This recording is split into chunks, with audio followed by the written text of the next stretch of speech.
What you'll face, the challenges do we actually all experience? And there are a few. Climate crisis would be one. So there's decolonisation for the live stream. Oh, well, I apologise. Decolonisation as another.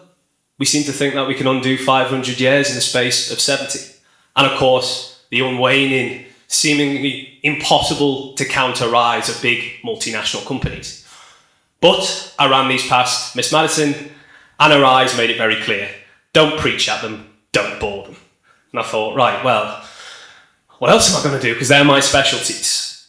And I thought, well, what do we all face? And I thought it was really difficult. Adversity is difficult because we all have different lives. And then I thought, what about 4 billion of us?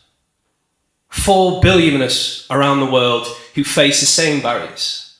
4 billion who are more likely to die of a heart attack because their symptoms aren't recognised.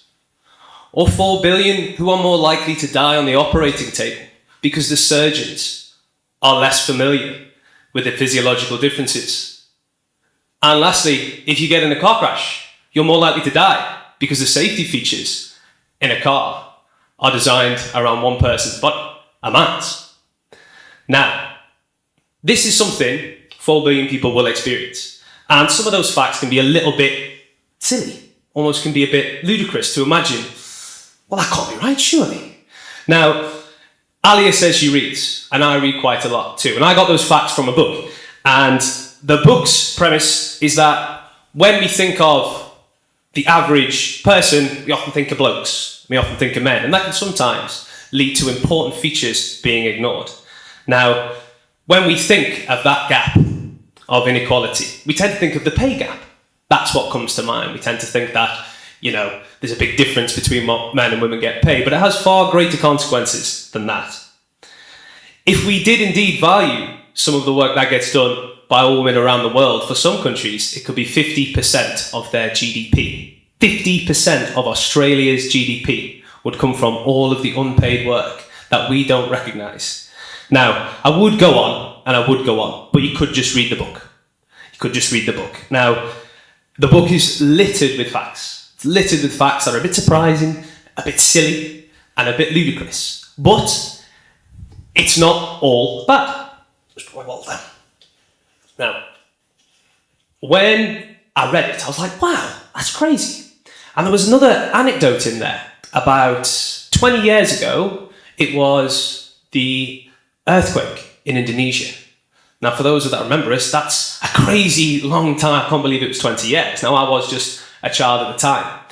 And in one of the countries affected, loads of homes were destroyed.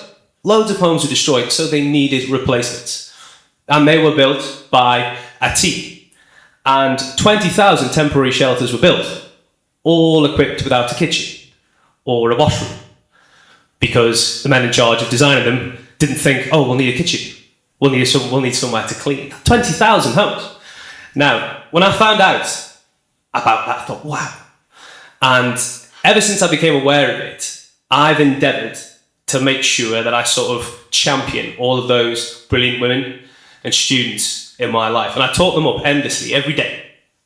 And that's something I encourage us all to do.